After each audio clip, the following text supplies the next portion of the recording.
people's reactions and the post verdict, post trial behaviors is what has me stunned at the moment. I've been trying to look for people's morals. Where is the morality? Where is the logic? Where is the sense, the brain? Because there is just no way you guys are gonna walk in the world with this much ignorance, no morals, to support someone that you don't even know, that have clearly abused women, and there's evidence to back it up. But because it has this image of this big mogul hip hop star, you think he should be innocent. You think he should be let out free.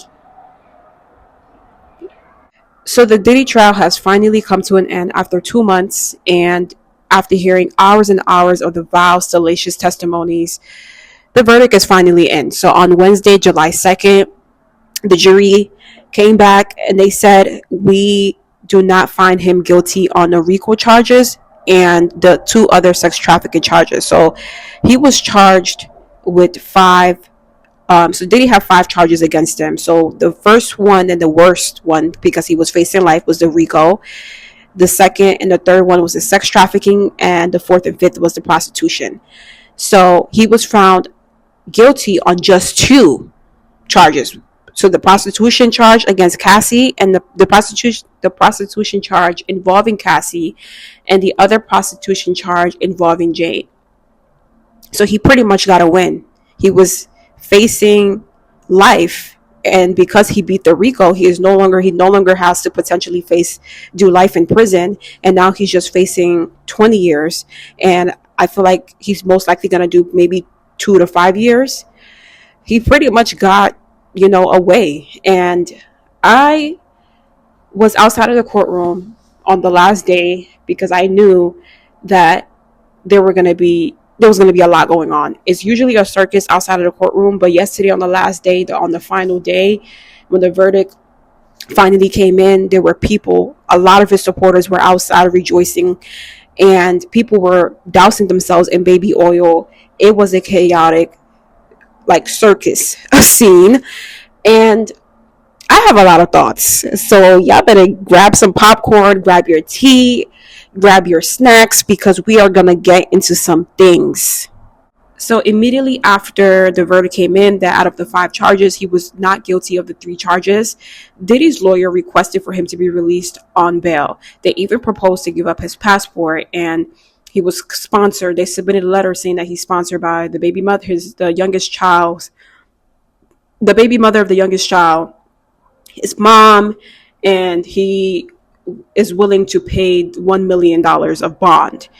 And the prosecution was, of course, against it.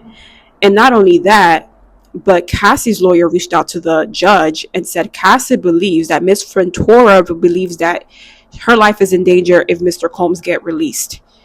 And on top of that, Cassie's best friend Deontay Nash also penned a long letter. His letter was longer than the lawyer's, but he penned a letter saying that this man is likely to pose a threat to the community, especially to the witnesses who testified in the trial, that he has a history of, aggressive and dangerous behavior.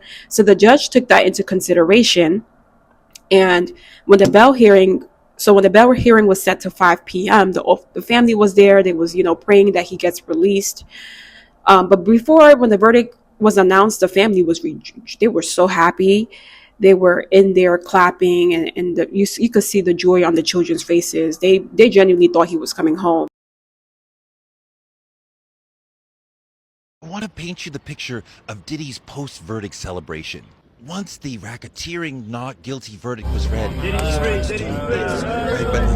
yes, and then more not guilties come in, and he's going, yes, not guilty on sex trafficking, not guilty on sex trafficking. He's like, yes, yes. And then when he got to 3 out of 5 not guilties, Tenny Garagos, one of his lead attorneys sitting right next to him, started to cry. She starts to wipe away her tears. He leans over and hugs her and gives her a little kiss.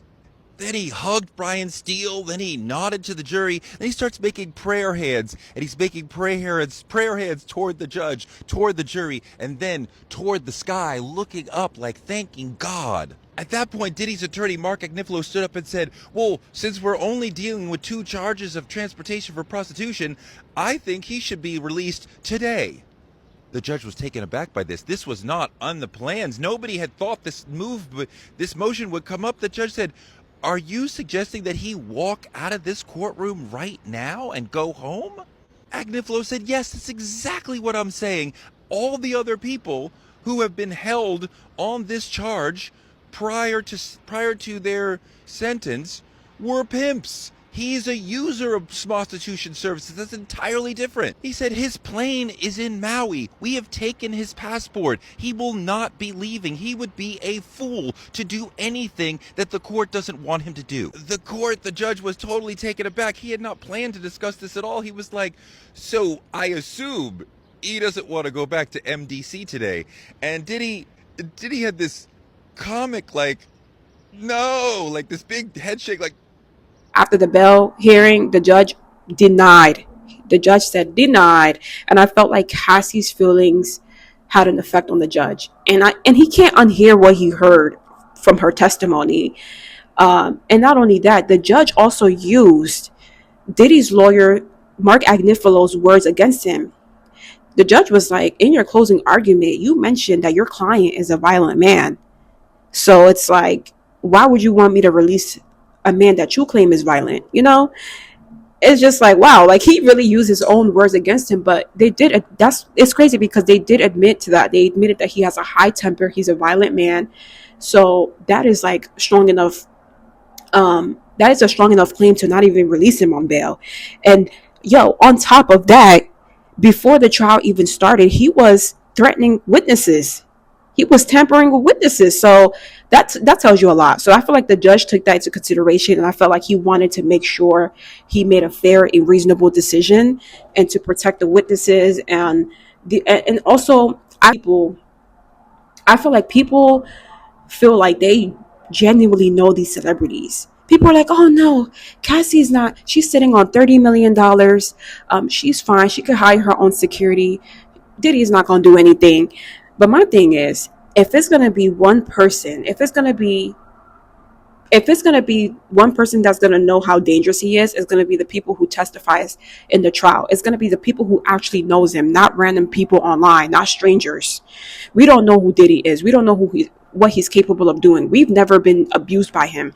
But Cassie, she's been abused by him. She's been abused by him financially, mentally, emotionally, in all types of ways. We've all seen the video. We've all seen the video of Diddy beating on Cassie. He's already shown that he beats on women. He's already shown that he is physically aggressive. He's already shown that, he's shown those character flaws already. So we know he's a very arrogant and dangerous man. So I felt like the judge decision was fair. And with Diddy being found not guilty on RICO, I'm not really surprised with that, because I feel like the government didn't do a good job proving the case for RICO. They focused too much on the freak-offs. Christina Quorum didn't even come to the stand, and I feel like she was the top of the chain. If Christina Quorum would have testified on the stand, if they would have put her on the stand, it would have been it. It would have been it for Cassie. They were supposed to put the actual people in the enterprise that they were describing in the trial, because the prosecution mentioned that the enterprise is not necessarily Sean Combs' enterprise. It's not really the business, but it's the people in his circle. Thinking is, if the people in his circle are what is the enterprise, then why didn't the government put those people on the stand? Why couldn't they subpoena them to put them on the stand? Because if they would have had Fahim Muhammad, Christina Quorum, all those people on top of the chain, as opposed to putting low-level assistants on the stand, they would have gotten their RICO. But they didn't. And because of that, their RICO case was not strong enough. It was not strong enough. And a lot of people called it from the jump, oh, the freak-off is not RICO. You even had Diddy supporters on the last day wearing t-shirts that said, a freako is not a RICO. And that t-shirt was being distributed by Diddy's best friend named Charlucci. I think that's like his god brother or something like that. But he was going around distributing those t-shirts to a lot of the content creators outside of the courtroom. I feel like there was so much more evidence that the government had, but they chose not to use it. I feel like something was going on behind the scenes. I'm like, there is no way y'all built this whole case.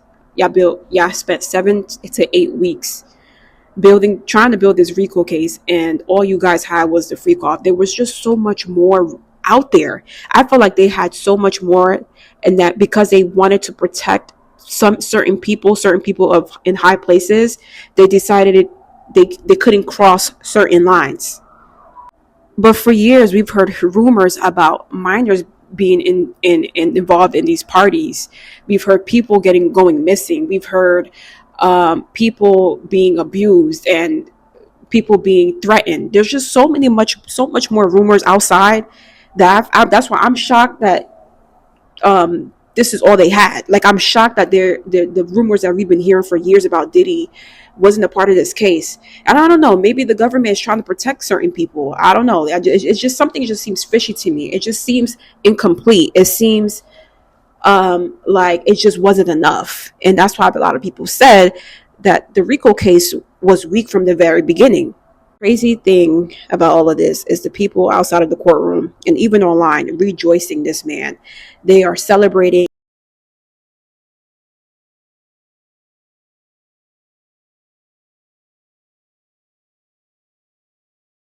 RICO is not a RICO. How do you feel about the verdict today? I'm very happy. I feel like justice was served.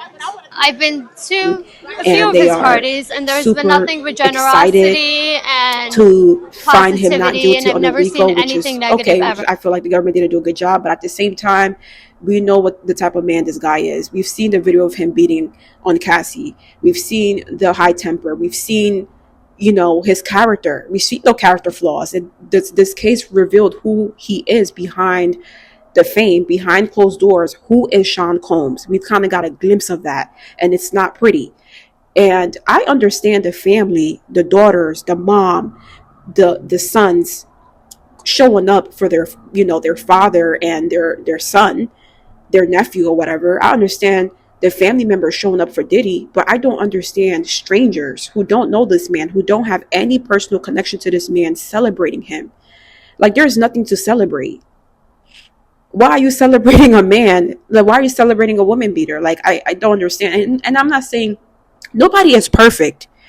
So I feel like he kind of ran on with this image that he is this like big powerful person, and he does this stuff for the community, for the black community, the hip hop community. He's this grand, larger than life type person, but we all seen that this is not a perfect man. He has a lot of issues, and he needs to work on himself internally. And I feel like when he does the time, that he takes the time to really think about his family and think about how he can, when he leaves jail, how he can show up for them, how he can be a better person.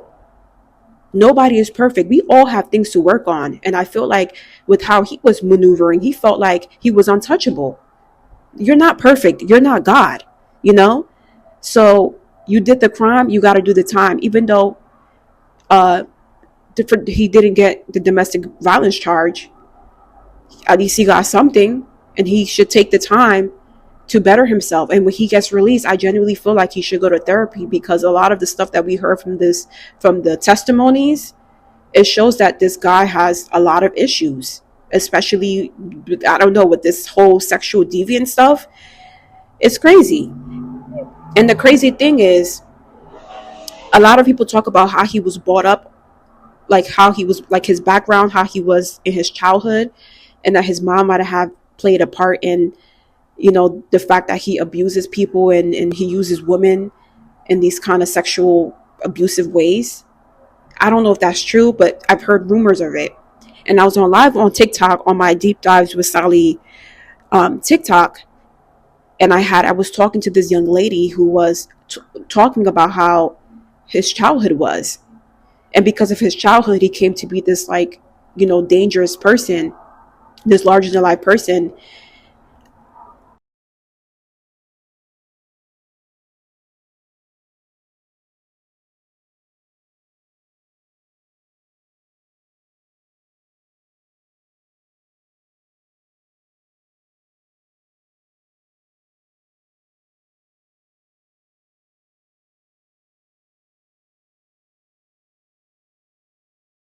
But when you have so much money, power, resources, connections, and you feel like you are untouchable and you're maneuvering in this industry where you feel like you can get away with anything, that's when karma comes to bite you in the behind. Because it got to the point where your head was full of it. And I feel like the drugs kind of helped him be in that mental state. The drugs helped him stay in that mental state. Because when you are on drugs, you're not worried about, you're just kind of like suppressing the pain. You're suppressing what you should really be needing like help with. It kind of helps you just get over things. It kind of helps you go through life just not worried about anything. It helps them continue to perpetuate this abusive behaviors, because in their mind they're not doing anything, or in their mind they're doing whatever they want to do, and it kind of helps them justify these certain behaviors. So that's why I feel like when he gets out, he needs, hopefully he acknowledges the issues that he have within himself, and with the drugs and all the other like character flaws that he has.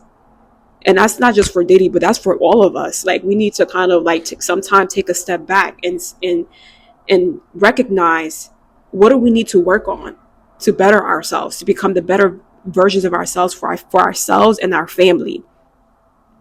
Because Diddy needed to be humbled. Have you guys heard like a lot of these rumors? I don't know if there's truth to all of them. Well, some of them we've seen that there's some truth behind it, because Cassie came out talking about years and years of her abuse, and people don't feel like people are, the thing that okay, I'm going to go there and ruin this man's legacy. It's people coming at the victims, people coming at these women. How people are just attacking. They were subpoenaed. It's sick to go into the court. They didn't want to go. They didn't want to do that. At the end of the day, it's like they had to. We forgot about that video. Did y'all not see the video where she was getting stomped on and beat? They have to swear in the courtroom that they're going to be telling the truth, and that's what they did. People say, just told she was a willing participant. She was a willing participant. She wanted to do it. Did you see those text messages where she said she wanted to do it? She hired the prostitutes. She went out and found them. But who gave her the money? Cassie didn't have nothing starting out. She didn't have no resources. She didn't have no money. Who was giving her all the resources and the money to get those the sex workers? Like, yeah. And it's like they're trying to say, because she said in those text messages that she enjoys the freak offs, they're saying, oh, she was a willing participant. But it got to a point where the woman, she didn't want to she didn't want to keep doing it no more. Did you guys just ignore that part where she's like, it got to a point where she's like, you know what, I can't do this anymore. And he just kept coming after her. And every single time she would run away, he would find a way to go after her. He would have his security, the Enterprise, go after her, blow up her phone, track her down. Even when she tried to talk to Kid Cudi, she tried to move on, he was still coming after her. He was finding any way to go after her. This woman didn't, and it's like they met when she was 19. A baby just don't get born and come out of the womb knowing every single thing in life. Somebody has to teach it. Somebody has to show it. Somebody has to manipulate it. Somebody has to force. So yeah, she was in that lifestyle. But who put this young baby in the lifestyle? Who showed this baby what to do? And then you have people using the race card. Oh, they're trying to tear down this black man. They're trying to tear down his legacy. They're trying to mess up his reputation. Ma'am, sir, like, the Harvey Weinstein was a white man. He was a mogul, a film mogul, who was found guilty and convicted of the sex charges against him. He's a convicted white sex offender.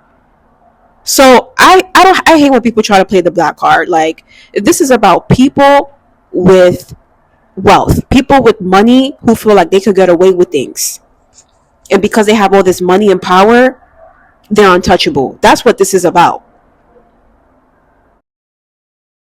Footage of him beating on Cassie alone tells you she was a victim. That's physical abuse that she was experiencing. And the fact that she was being dragged back into the hotel, back into the freak off, she couldn't leave. She was trying to escape. Why couldn't she leave? Bro, in the video, she was trying to leave. And he dragged her back into the room. That's victim. For years, he has groomed this woman to think certain things was normal and okay, filled her mind, manipulated her all types of ways, to the point where of course, she wanted to do it. She's getting her bills paid. She's trying to progress her career. And so to the point where she started to think, okay, this is not going nowhere. When he started like being outside with other women and spoiling them and treating them better like her, she's like, okay, now she kind of woke up a little bit, because okay, like, I'm not progressing. I haven't even dropped an album in months, years. What I'm doing right now is not normal. And bro, the whole bribery with the mom and requesting the mom to give him $20,000, he didn't need that money. It was all about control.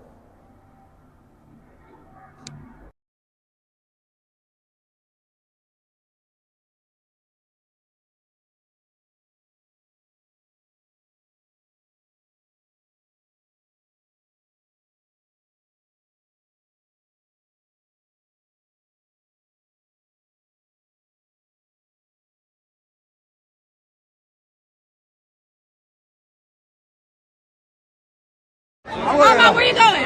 I'm gonna go get my own. She wants to You look amazing, my friend. listen. And Diddy. Armand Wiggins, the YouTube content creator, is going viral for dousing himself with baby oil. He's rubbing baby. So there's a video circulating on social media of him rubbing baby oil all on himself. So for the people who know Armand Wiggins, they know that his baby oil, more oil are jokes. If you watch, because I watch his live, and I feel like he's unbiased, and he goes to the courtroom every day. He takes his notes. He comes back on live, and his life has become pretty popular. Like, he's been seen on Nancy Grace. He's been on the TMZ platform. He's been with Angela Yee. So he's been doing a pretty good job detailing the happenings of the case, like what's occurring day to day. So when people saw that video, they were taken aback. They're like, no, like, this is unsavory. This is disgusting. This is not okay. It's tacky. So people who are not familiar with Armand and his platform, they don't know it's a joke. But people who are familiar with him, they kind of knew, because they watch his live every day. Well, I watch his live, so I knew, but it's still a bad look, because when the media posted it, especially the big, larger platforms posted that, it really like made him look really, really bad to the public. Like, the people who are not familiar with you, they're going to look at that and think you're a Diddy supporter. And then there's people, like, whether it's a joke or not, it's still distasteful. And I get that. Because when I saw the video of him doing that, I was like, oh, no, I wish he didn't do that. Because even though I know personally, as a fan of his, I know personally that it's a joke. But the people outside are not going to know that. The people who are not familiar with his platform, they're not going to know that that's a joke. They're not going to know that he's not a Diddy supporter. He doesn't support Diddy. So when I saw that, I'm like, yeah, they're going to shift that narrative. Like, they're going to take this. And to be honest with you, it doesn't look good. But even if it was, even though we know it's a joke, it still doesn't look good. And I wish he didn't do that, but it is what it is. But there are people coming after him. I'm like, dang, like, I couldn't wait to tear this man down. But I'm glad that he took the time yesterday on his platform to explain himself, because if you don't take control of your narrative, people will destroy your image. And the law is the law. Whether you think prostitution is not illegal, because you think, oh, like, if he's a guy and his girlfriend decide that they want to fly a sex worker over state lines to have personal time with, that should be on them. But the law says otherwise. It's not about how you feel. It's not about your emotions. It's about what the law is. The law says that paying people to cross state lines to have sexual intercourse with is illegal. It's illegal. So people are going off of their emotions about how they feel, but the law doesn't go for emotions. If it's illegal, it's illegal. And also, I feel like people don't understand the psychological impact or the psychological factor that plays into this case, because they're saying that Cassie and Jane Doe are not victims. Like, I could understand the Jane Doe argument because she was a willing participant, and she was getting she was getting her rent paid for to this day. Her apartment and her lawyer fees are getting paid for. She signed a contract with this man. She knew what she was doing beforehand. Right? She knew what it was. She's in a lifestyle. That's typical. That's usual for her. She knew what it was about from the very beginning. But I do feel like there was also trauma. There was some trauma bonding, and there also is a power shift. There's a dynamic between them two, where you have the women who don't have much, where she's the one getting her bills being paid for, and then you have the person on top of her who is way more wealthier and has more connections, just way more established than her, who can basically have the ability to do anything he wants. He can either stop paying her rent, he can either stop flying her out from state to state, country to country. Yeah, if you do not understand how trauma works, you're not going to see the victimhood in this. Like, you're not going to see how they were victimized in a way. Jane Doe, she was a victim in some small way, like in some way. So I do understand the Jane Doe argument, but for Cassie, she was a victim. She was a victim. From when you're meeting with a 19-year-old woman and you are changing her perspective on life, and you are grooming her, and you are shifting her, like the way she operates, yeah, that's a huge problem. And y'all, please do not come in my comments attacking me. Like, I'm just stating how I feel, and my opinions. These are based on my values and what I truly believe. And you are free to express yourself, and you are free to express your opinion in the description below. I will, I respect everyone that respects me. Okay, like, I'm open to hear what your thoughts are. So if I said anything that you do not agree with, that you do not strongly agree with, you can be respectful about it. Okay, like, we can agree to disagree, or we can just disagree and just move on. So yeah, and disagreements are fine. We don't all have to agree on the same thing. It's just, how do we conduct ourselves when we're having these disagreements? We can be respectful about it. Okay.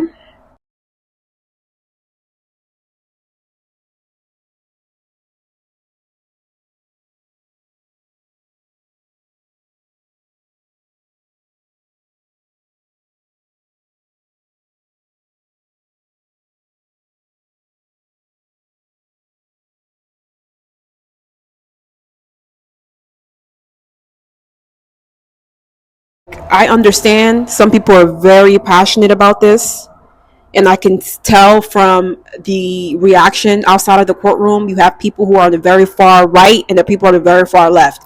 People are they strongly will stand 10 toes down with Diddy no matter what. And then you have people who are for the victims and who don't agree. It got to the point where people are legit arguing. It's a mess that he has done. It's a mess. It is not that serious. Recognize your passion. It is not that serious. And still be respectful. Thank you guys so much for tuning in. Don't forget to subscribe to the channel and turn on your notification bell. And I will see you guys next time. Because people are legit fighting about this. Like, even outside of the courtroom, there were people arguing, like fighting, because because of